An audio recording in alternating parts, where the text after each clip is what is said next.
요즘에는 어떤지 모르겠는데요.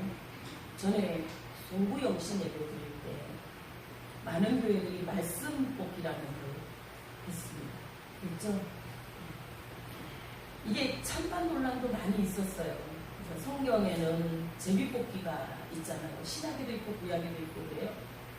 그래서 어느 목사님께서 이거 성경적이다, 말씀 뽑기 하는 거, 이렇게 얘기를 했다가 또 반대하시는, 반대적인 생각을 가지신 목사님들께 질타를 받고 공격을 받았던 그런 또 에피소드도 있고. 이스라엘이 가나안 땅에 들어가서 땅을 분배할 때 지파별로 제비를 뽑았습니다. 그 당시에는 예루살렘이 수도로 정해져 있지 않았기 때문에 모든 중심을 요단으로, 요단 이편과 저편이죠. 자, 이 사람들은 동편에서 서편으로 건너온 사람들이니까 제비를 뽑아서 서쪽이냐, 헬몬산이 가까운 북쪽이냐, 사해가 가까운 남쪽이냐, 아니면 산지냐, 이렇게 해서 제비를 뽑아서 자신들이 이제 거주할 곳을 그렇게 뽑고 갔고요. 전쟁에 나갈 때도 다 나갈 때는 아무 문제가 없습니다. 근데 일부만 출전할 때는 제비를 뽑습니다. 이번 전쟁에는 어느 지파가 누가 대표를 해서 나갈 건가. 아이성 전투에서요, 그 앞에 싸웠던 여리고성과 비교해 볼 때는 비교도 안 될 정도로 작은 성이었었어요. 정탐을 다녀온 사람들이 소수만 가도 된다라고 보고를 했음에도 여호수아가 넉넉하게 3,000명을 전쟁에 올려보냅니다. 근데 형편없이, 어이없이 그렇게 패배하게 되죠. 희생자도 꽤 많았었어요. 자, 제비 뽑았어요. 이유가 뭐냐? 그래서 뽑고 좁혀오니까 세라의 증손 아간이 뽑혔습니다. 아간의 죄 때문에 아이성 전투가 패배한 거예요. 자, 제가 길게 설명 안 해도 아간이 여리고성에서 무슨 죄를 지었는가 다 아시잖아요. 넘어갈게요. 재앙이 닥치고 재난이 오고 그럴 때마다 그들은 기도하고 하나님의 뜻을 여쭙기 위하여 제비 뽑았고요. 하나님께서는 우린과 두님으로 그렇게 당신의 뜻을 계시해 주시기도 하셨다.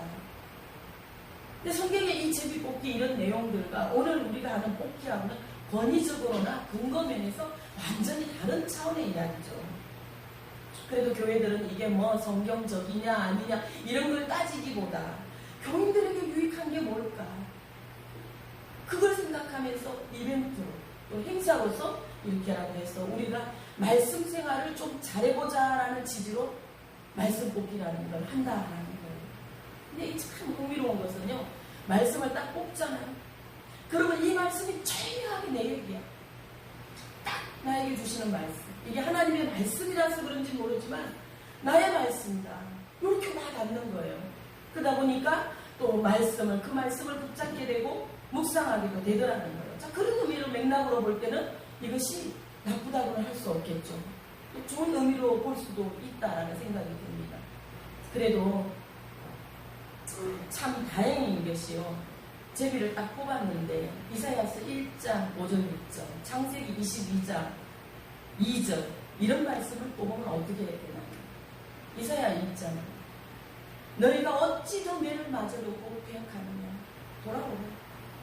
온몸의 발바닥부터 정수리까지 맞은 적뿐이고 새로 맞은 자국뿐인데 이 말씀이에요. 창세기 22장, 여호와께서 아브라함에게 이르시되 아브라함아, 내 아들, 너가 사랑하는 독자 이삭을 데리고 모리아산으로 와서 내가 지정해주는 그곳에서 먼저 건질날 뻔했잖아요. 그죠? 그래도 우리가 그 말씀 안 받은 것이요, 어떤 기독교인이라면 누구나 다 자신이 사랑하는, 좋아하는 말씀을 가슴에, 우리 심중에 품고 있어. 그래서 그 말씀을 암송하기도 하고 그 말씀을 묵상하기도 하고 그 말씀들이 우리에게 견딜 수 있는 힘이 되어주기도 하고 결정적인 순간에요, 또 나로 하여금 지혜로운 판단을 할 수 있도록 그렇게 이끌어주시는 말씀이 되기도 한다라는 거죠. 믿음으로 살아가는 우리지만 연약한 우리들이잖아요. 걸빗하고 시험에 들죠. 자주 넘어지고 잘 넘어지는 우리들. 그래서 살아있고 활력이 있으신 하나님의 말씀이 우리에게는 얼마나 절실한지 몰라요. 이 말씀만큼 우리에게 힘센 것이 없고 이 말씀만큼 우리에게 큰 무기는 없다라는 거예요. 하나님의 말씀의 선포 앞에서는 그 어떤 나기도 견디지 못합니다. 살아갈 수밖에 없다는 겁니다.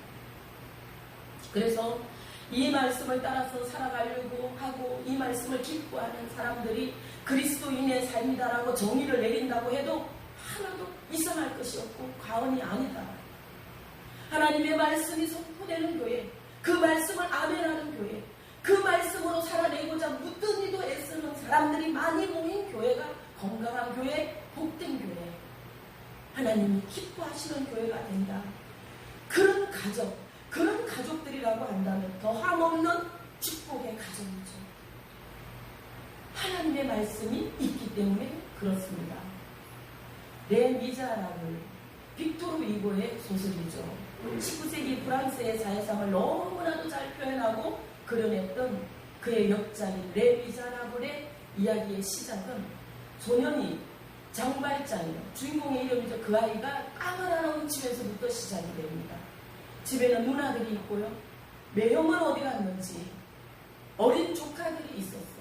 며칠 동안 굶었습니다. 돈도 없었지만 그때 파리 시내에서 빵을 살 수가 없었어요.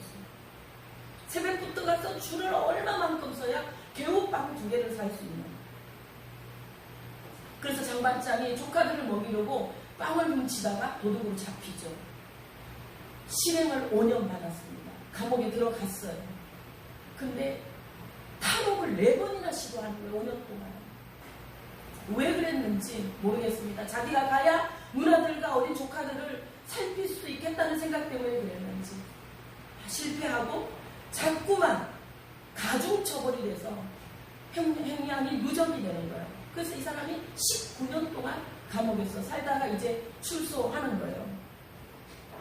세상에 대한 원망과 정오와 불신과 원한으로 차서 꼬일 대로 꼬여. 이놈의 세상 보자. 그리고 이제 출소를 했지만 갈 곳이 없는 장발장. 취직도 안 돼요. 당시에 프랑스는요, 대혁명 이후에 또 여러 차례 2월혁명, 7월혁명 계속적으로 혁명이 있었고요.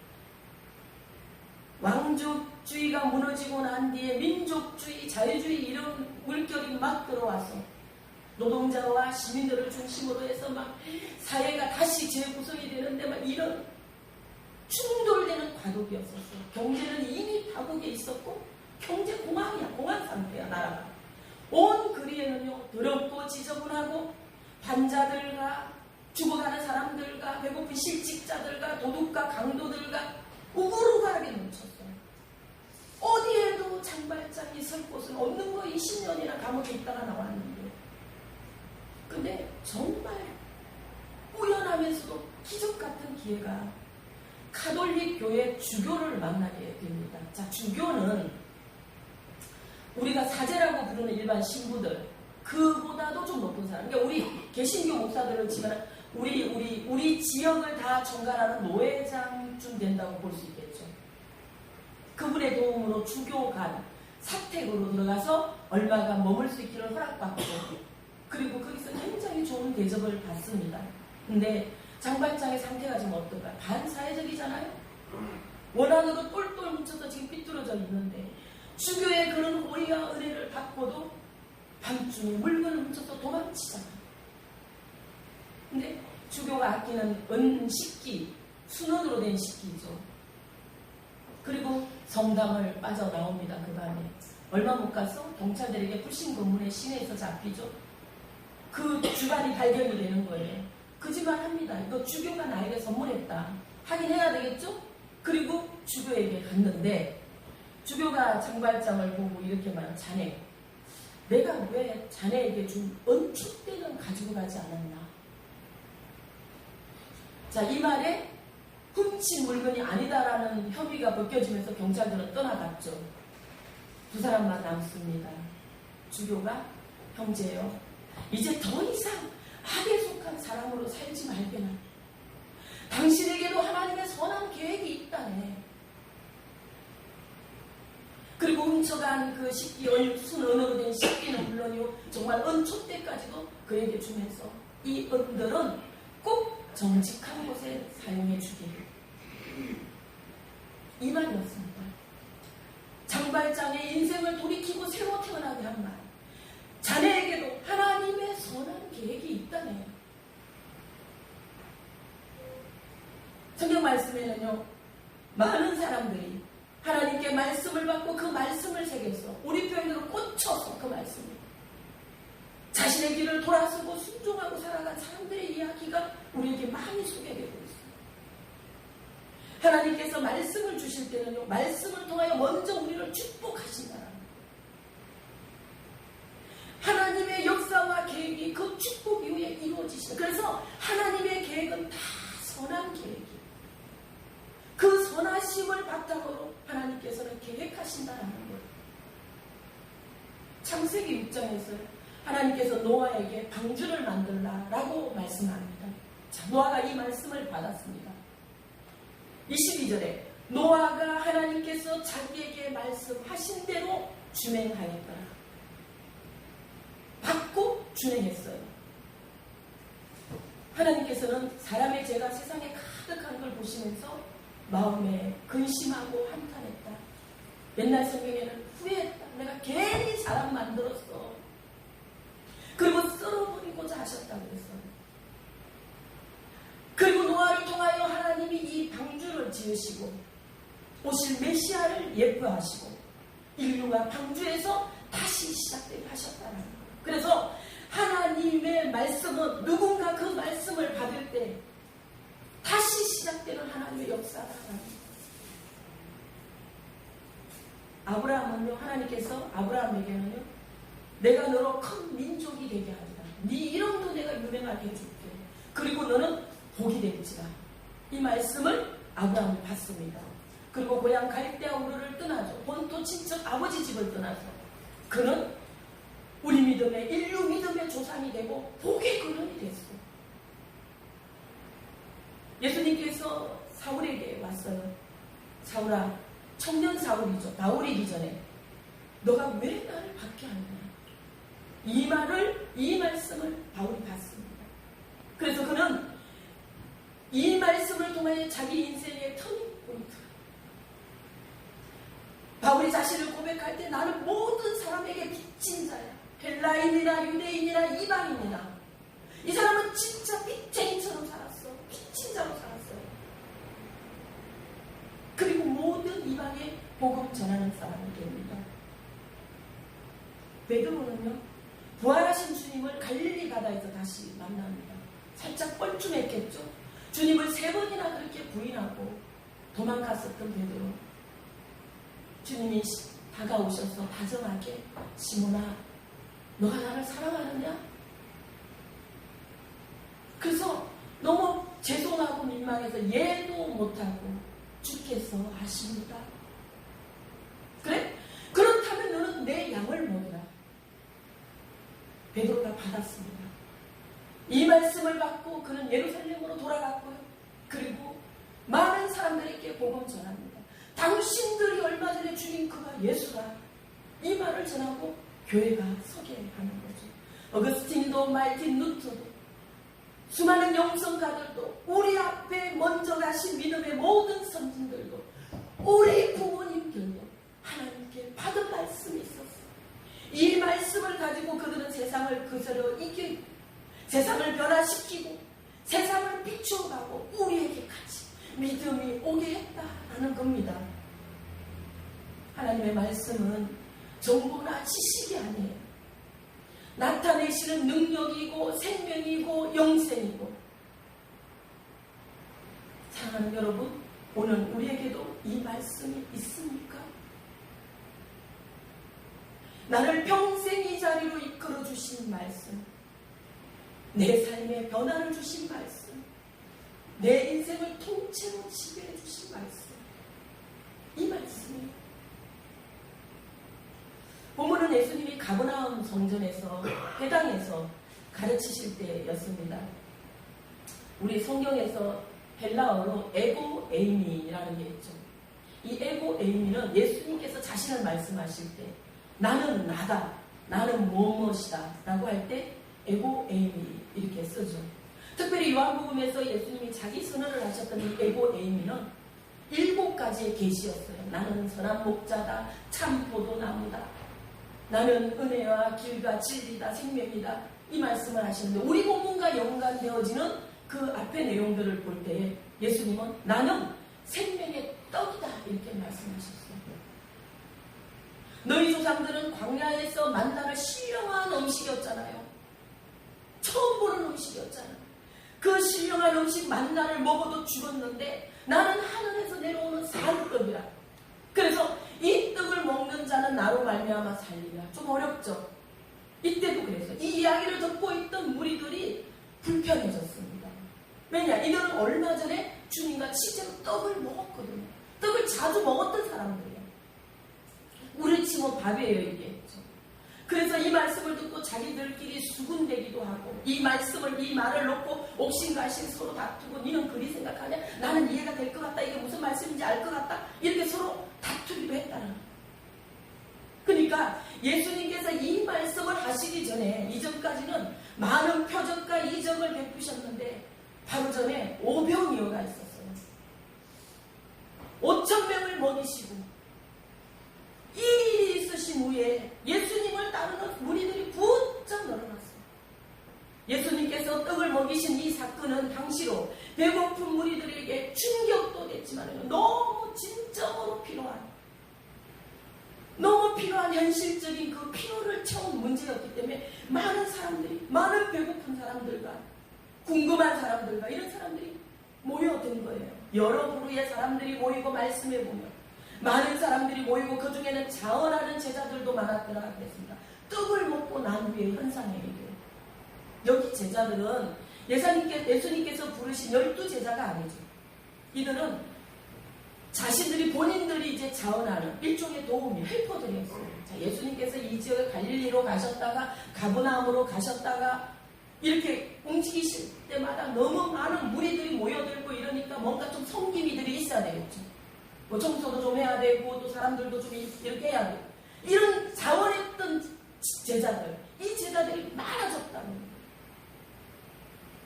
떡을 먹고 무리와 함께 있었고 예수님을 따랐던 그들이 말씀이 있습니다. 그들에게 말씀이 있습니다. 6장 26절에요. 예수님께서 이렇게 말씀하십니다. 너희가 나를 찾는 것은 표적을 보고 따름이 아니요 떡을 먹고 배부른 까닭이니라. 말씀이 없었다.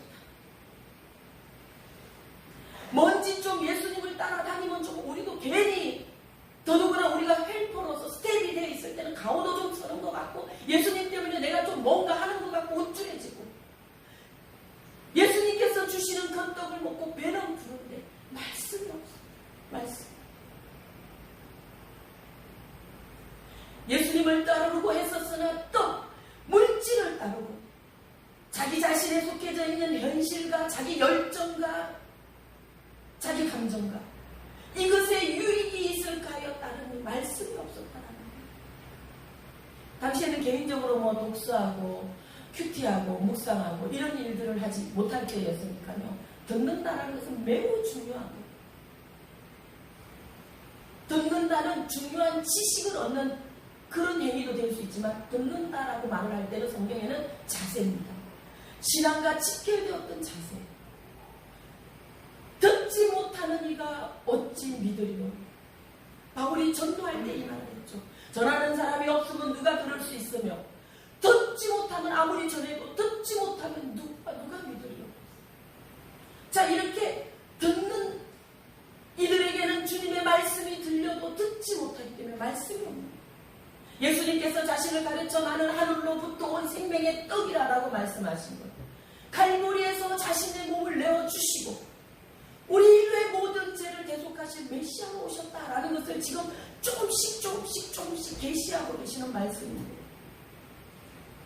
이 말씀을 듣지 못하는 그들은 떡은 먹고 주님과 함께하고 그 무리 속에 있었지만 뭐라고 얘기합니까?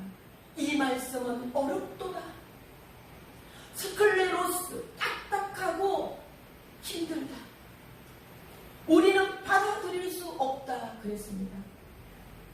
예수님께서요 이들의 심중에 밀어먹고 말씀이 없다라는 걸 통찰하셨어요. 그래서 말씀을 받는 자는 영생은 그렇지만 않는 자에게는 걸림이 된다. 얘들아 내가 한 이 말이 너희에게 걸림이 되느냐? 이렇게 우리에게 물으셨습니다. 예수님께서 내가 생명의 떡이다 이 말씀 하시지 않으시고 그냥 내가 너희가 원하는 것을 줄게. 계속 나와서 좋은 말씀을 듣다 보면 어느 날 듣고 듣다 보면 그 말씀이 너희 가운데 올 거야. 그리고 빵을 계속 주셨다. 계속 5,000명 먹이시고 4,000명 먹이시고 이런 일들만 계속 있으셨다라고 한다면 우리는 예수님을 떠나지 않았을까요? 계속 예수님을 따를 수 있었을까요? 무리 속에 함께 있어도 주님이 주시는 떡을 먹어도 하나님의 말씀이 없는 자, 제자가 되고자 하고 헌신하고 자언하고 그렇게 주님을 따르나 어렵도다 누가 들을 수 있을까 이 말씀을. 그 말씀 받지 못하는 자들은 예수님을 떠나게 될 수밖에 없더라는 거예요. 66절에 제자 중에 많은 사람이 떠나가고 다시는 함께 다니지 않는하며 예수님께서 마음에 좀 망감이 그리고 쓸쓸하셨던 것 같아요. 사랑하는 12제자에게 물으십니다. 너희도 가려느냐? 베드로가 고백하죠. 영생의 말씀이 주께 이사오는데 우리가 어디로 누구에게로 가오리까? 우리에게 하나님의 말씀이 있는가? 우리는 어떻게 이 말씀을 얻는가? 만약에 말씀이 내게 없다면, 하나님의 말씀이 내게 없다면 그것은 하나님께서 주시지 않으신 것이 아니요 우리가 제대로 듣지 못함이고 들어도 듣지 못함이고 말씀이 내 안에 다가오도록 귀 기울이지 않았기 때문이다. 예수님께서는 오늘도 우리에게 들을 귀 있는 자는 들으라 라고 말씀해 주십니다. 말씀을 제가 한 주간 적어가다가 기억나는 일이 있었어요. 많은 일들이 있지만 그래도 좀 안타까웠던 기억이기는 해요. 정 목사님과 경북에 있을 때요. 우리가 부임하고 하나님께서 계속 다투는 교회는 나의 교회가 아니다. 너희가 몸된 성전이라 하면서 성전 안에서 다투는 건 내가 그곳에 있을 수 없다. 이 말씀을 계속 주시는 정 목사님이 계속 다툼이 없어야 된다라는 말씀을 시기적으로 몇 주째 하는 걸 선포하는 거예요. 유독 트러블이 많았던 교회예요. 저희가 좀 알고 갔었고 계속 다툼이 없어요. 우리는 무엇을 하든지 다툼 없이 하자. 다툼 없이 해야 한다. 이 말씀이 계속 매 주일마다 선포되고 그러는데 그날도 예배를 마치고 제가 주방으로 내려갔습니다. 빨리 내려갔어요. 근데 주방에서 다투는 소리가 들리는 거예요. 경상도 사람들이 원래 얘기를 좀 크게 하니까 말만 좀 크게 해도 싸우는 것 같잖아요. 근데 우리 또 경상도잖아. 딱 들으니까 이거는 큰 소리가 아니고 다투는 소리구나. 자, 이 타임에 제가 쑥 들어가면 서로 좀 민망하죠? 그래서 제가 밖에서 좀 들었어요. 들으니까 서로 무슨 이야기인지 알겠어. 근데 그만 화가 불처럼 올라와서 가거의 썩뿌리까지 다 올라와가지고 심하게 다투시는 거예요. 근데 그 주방 안에 어른들이 몇 분 계셨어요. 교회 어른들이죠. 연세 많으신 권사님들, 일 많이 하시고 권사님들도 계시고 그랬는데 누구 한 분, 야, 이 사람들아, 우리가 방금 하나님의 말씀을 받고 왔어. 다투지 말라 그랬어. 오늘만이라도, 이 시간만이라도 우리가 참아보는 게 어떻겠는가. 이 한마디 건면해 주시는 분이 없더라고요. 그게 안타까웠어요. 우린 연약하기 때문에 열심히 하다 보면 다툴 수 있어. 콩나물도 푹 삶는 집사님이 계시고 싹 김만 올리는 집사님이 계시고 시금치도 아작아작 해야 된다고 시금치가 계시고 우리 집 같은 경우는 푹 삶아서 물렁하다라는 집도 있는 거예요. 다르기 때문에 그것이 분쟁이 될 수 있어. 근데 우리가 말씀을 받고 왔어. 지금 다투지 말라 했어. 하나님께서 무엇을 하든지 오늘만이라도 이 순간만이라도 우리가 이 말씀을 한번 생각해 보는 것이 어떻겠나. 이거 말해주는 사람이 한 사람도 없더라. 하나님의 말씀이 내게 있다면 하나님께서 기뻐하시지 않는 일, 하나님께서 근심하시는 일, 이거 안 하려고 노력해 볼 수 있고요. 하나님의 말씀이 있다면 하나님을 경외할 수 있습니다. 하나님을 좀 두려워할 수 있다. 하나님의 말씀이 있다면 인생이 새로울 거고, 하나님의 말씀이 있는 나의 기업이 달라지고, 하나님의 말씀이 있는 우리 가정이, 우리 교회가 변한다, 달라진다, 복되다라는 거예요. 사랑하는 여러분, 우리가 하나님의 말씀 듣고 하나님의 말씀 받아서 이 축복을 누리며 살아가는 모두가 되기를 주님의 이름으로 축원합니다. 기도하시겠습니다.